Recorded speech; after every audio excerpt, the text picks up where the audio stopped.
And each layer that gets added makes one feel farther away from their essence. Of course, you can't actually get far away from your essence. Do you know? It's like if you put 100 rain jackets on, you can't get farther away from who's wearing the rain jackets, can you? But you think you are, and you feel you are. You feel this great disconnect.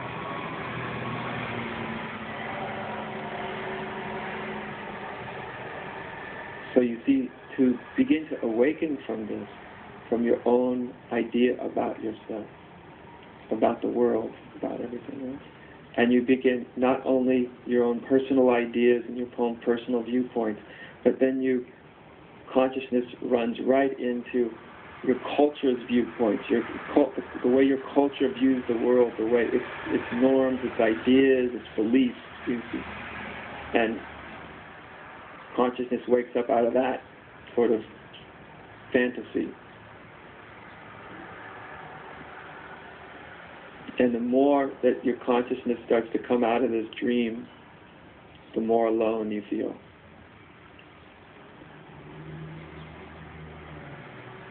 Unfortunately, most people, when they hear the word alone, they immediately think loneliness. But aloneness has nothing to do with loneliness.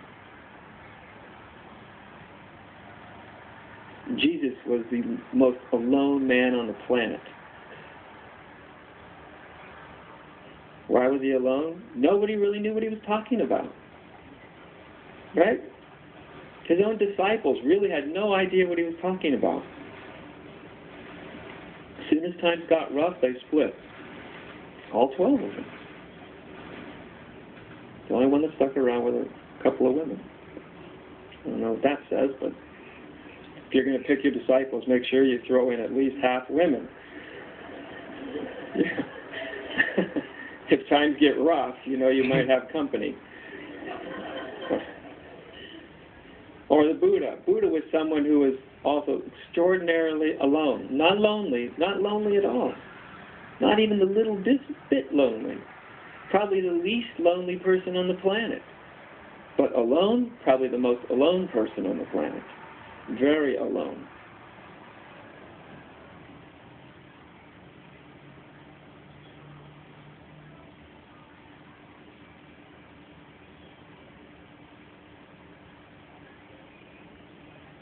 So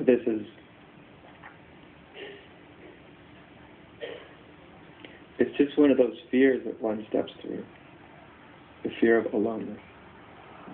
Because what keeps our consciousness in the dream state is that the idea we have about ourselves, the illusory self, it needs company. It needs all of our illusions. Our illusions need company. Whether it's the illusion about yourself, the illusion about the world, the illusion about whatever it is, it needs company to sustain itself. That's why you take someone, put them in a room by themselves for a week with no TV, no book, no nothing to do. Most people will go half nuts. They'll want to come running out of that room at the end of the week faster than anybody you've ever seen. Because when illusion is left alone, there's nothing to support it. When there's nothing to support it, it really gets very, very nervous. Really, that's meditation done correctly is a way to enter your aloneness. Not a way to chase your ideas, but actually enter into that state where you're truly alone. That's what stillness is. That's what silence is. To be absolutely alone. Nothing supporting you psychologically, intellectually. All that's silent. All that's still.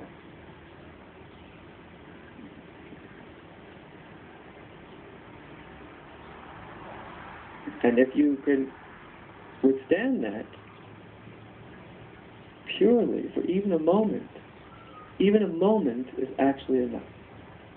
It doesn't take many, many, many moments, even a moment of just entering into your absolute aloneness is quite enough.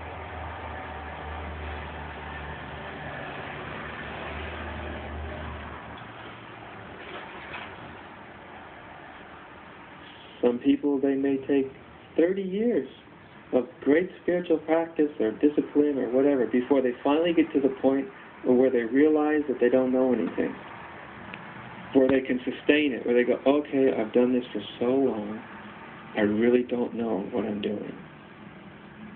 I don't know how to get there. I don't know what this is all about. I don't know who I am. I actually don't know what life is anymore. I don't know. I really don't know anything. Maybe it takes someone 30 years to get to that point.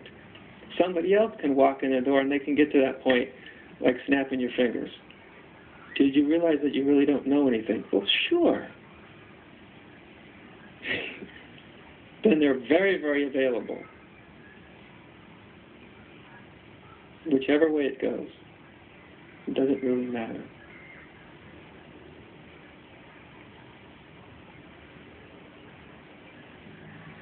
But truly, that's all it takes, is to enter into your aloneness for one moment. That's the paradox. You enter into your aloneness, and what you realize is your absolute intimacy with all things. Odd, isn't it? We wouldn't imagine that if we entered into our absolute aloneness, the last place most human beings want to end up, if you really enter into that fully for one moment, then you realize your absolute intimacy. One of the ways the great Zen master Dogen described enlightenment was an intimacy with the 10,000 things. 10,000 things means everything. Because that's what oneness is. People think like oneness is this idea. Oneness is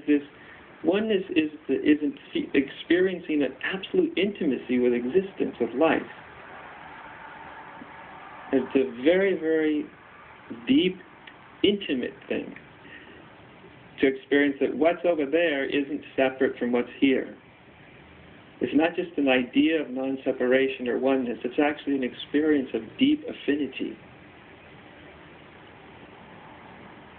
It's to even to see the person next to you and experience this deep, deep, deep affinity, an intimacy that's so deep that you actually know that essentially you are identical.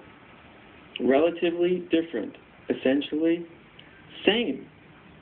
And the deep intimacy of that absolute connectiveness, that's oneness. And that is to be found right in the experience of absolute aloneness. Just for a moment. Just for a moment.